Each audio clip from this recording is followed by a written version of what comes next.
Hoy me gustaría hablarte un poquito del rol de papá dentro de la crianza.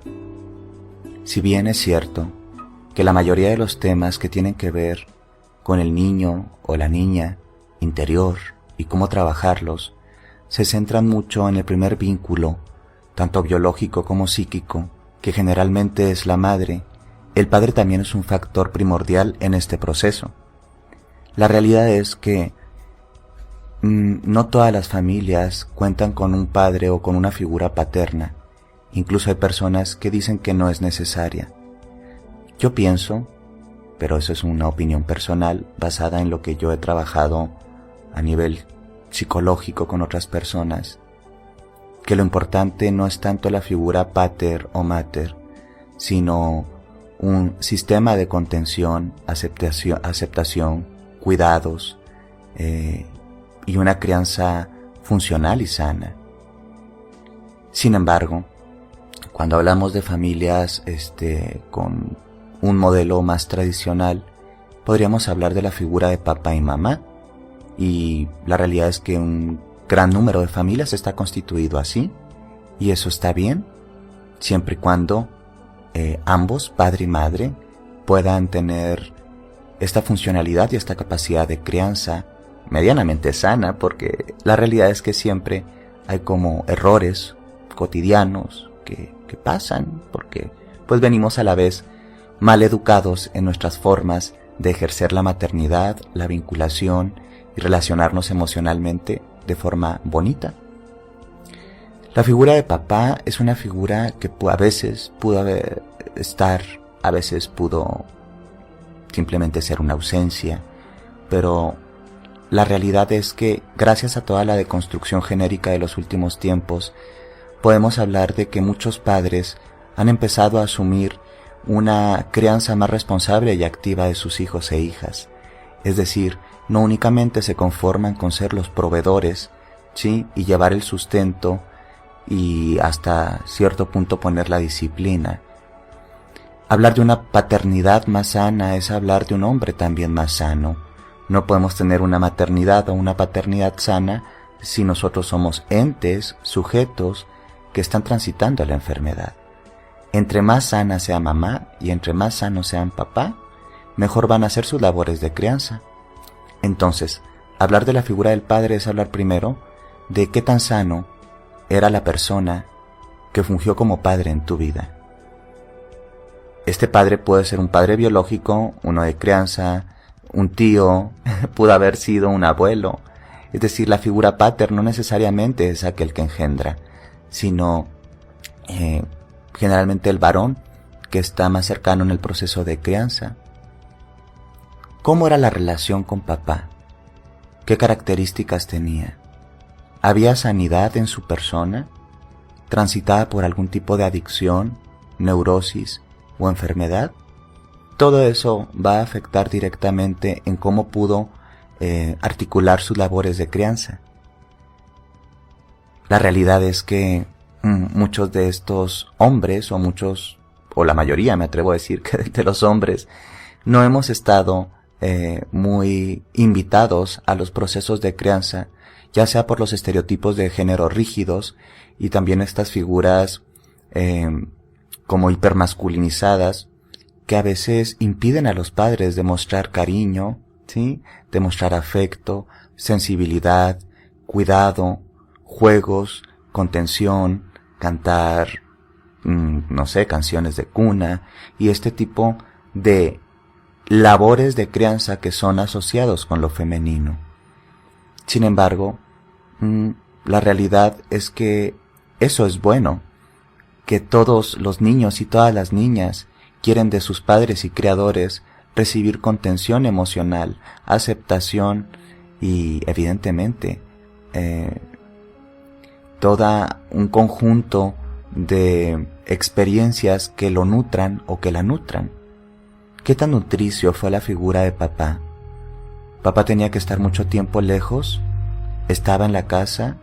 Cuando estaba en la casa, ¿realmente estaba presente o estaba en su cuerpo físico, pero desde una ausencia emocional? Todas esas experiencias, de una u otra forma, han influenciado nuestra manera de ver el mundo y también de desarrollar nuestro propio psiquismo y afecto. Es usual encontrar que algunos varones pueden batallar con la expresión emocional y con el afecto porque tal vez nunca encontraron un modelo a seguir en su padre, porque tal vez éste era extremadamente seco en sus actitudes emocionales o porque le parecían inadecuadas. Entonces, también como niña puede que haya desarrollado una forma compensatoria de buscar hombres que la validen y que la hagan sentir querida, porque quizá papá no sabía expresar su afecto y ella quedó con toda esta hambre del afecto masculino. En fin, podríamos hablar de un sinnúmero de situaciones posibles y de tránsitos de vida y de modelos de crianza. Pero aquí lo importante, o en lo que me quiero concentrar, es en que analicemos un poquito la figura de nuestro padre en nuestra vida. ¿Qué ha pasado con esta figura? ¿Qué nos ha sucedido? Muchas veces tendríamos que aceptar también que nos tocó vivir con un padre o una figura paterna que podía encarnar los aspectos más terroríficos o más destructivos. Desde un padre alcohólico que tenía comportamientos quizá violentos o destructivos y nos hizo de una manera evidentemente inconsciente transitar el miedo a vincularse, a amar, a conectarse. Quizá también pudo ser un papá con rasgos depresivos o ansiosos, de los cuales también aprendimos a desarrollar un modelo de interacción con el mundo con estos mismos rasgos depresivos y ansiosos. Es decir, nuestro padre también es un gran modelo, esquema, del cual aprendemos a desarrollar nuestra conexión con el mundo, cómo nos conectamos con el mundo, cómo vivimos en este mundo. Analizar la figura de nuestro padre no es un trabajo escueto o un trabajo simplón, sino más bien un gran trabajo de conexión con esa otra mitad de la existencia que nos permitió a nosotros ser lo que somos, para bien y para mal. Pero podríamos preguntarnos, ¿y qué pasa si de pronto los modelos de interacción o relación con mi padre no fueron los más sanos o bonitos del mundo? Bueno, pues siempre tenemos esta opción de poder entender, comprender, transitar hacia un nuevo aprendizaje y no quedarnos limitados con lo que se nos dio. Quizá era lo que nos podían dar, punto. Quizá no fue lo más sano, punto, pero no por eso te vas a quedar victimizada o victimizado toda tu vida. En algunas ocasiones también la figura paterna ha sido, como bien lo dije, violenta, pero no únicamente violentadora, sino abusiva, intrusiva e incluso violadora. Las estadísticas de abuso sexual infantil nos arrojan datos que son exorbitantemente tristes, destructivos. Por ejemplo, es un tabú, pero tenemos que tocarlo.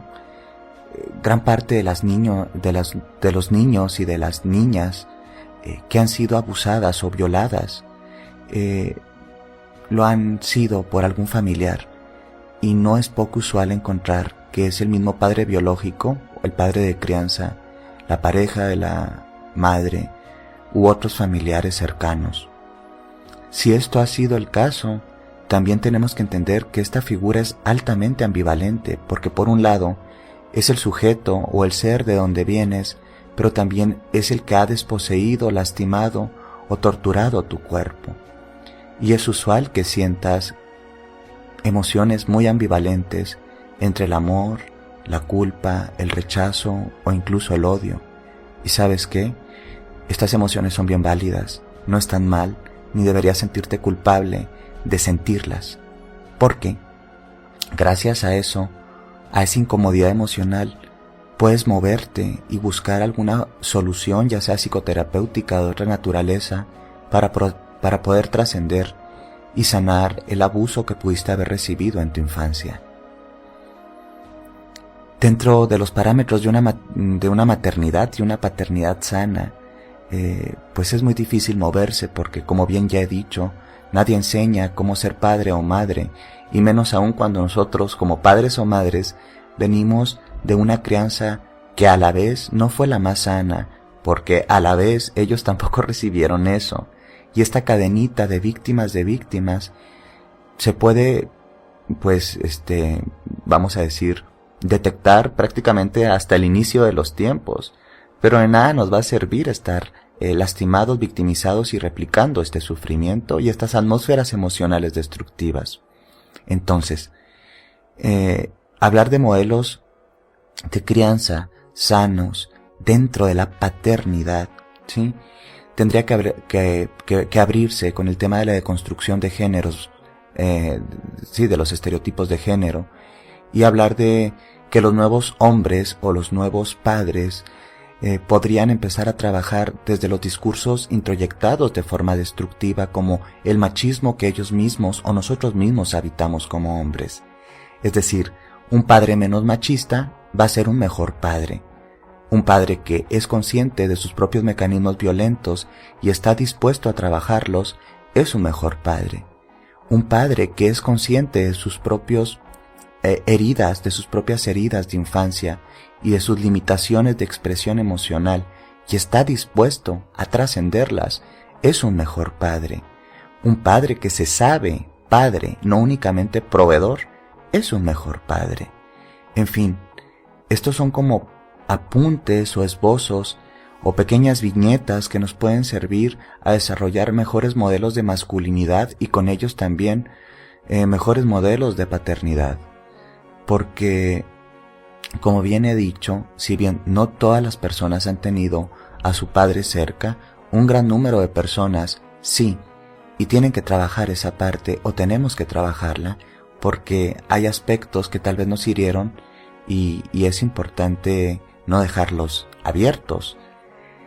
Por otro lado, el abandono o los padres ausentes de forma total, es decir, no están, también pueden representar una serie de traumatismos y dolores, ya sea porque la sociedad nos ha dicho que la familia debe estar compuesta por papá, mamá e hijos, y que tal vez desde pequeñita o pequeñito en el colegio pudiste haber sentido que había algo anormal en tu familia.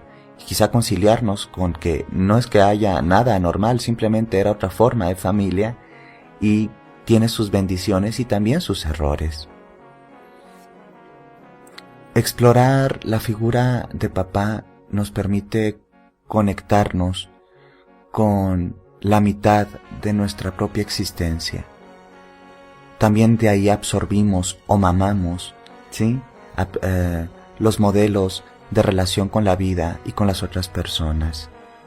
Un buen ejercicio para poder empezar a trabajar y a reflexionar acerca de la paternidad o los padres que nos tocó tener es comprender sus limitaciones sin justificarlas, estar dispuestos y dispuestas a trascenderlas y a no replicarlas, y entender en un acto de ternura y amor que si ellos no pudieron trascender algunas situaciones, quizá tú sí estás preparado o preparada para hacerlo y no replicarlo, ya sea en tu propia vida, con tu pareja o incluso con tus hijos.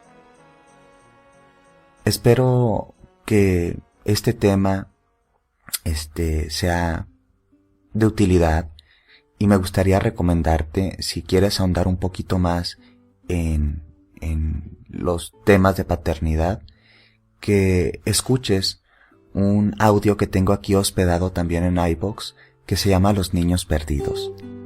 Que tengas una excelente noche. Mi nombre es Cristian Ortiz. Mucha luz.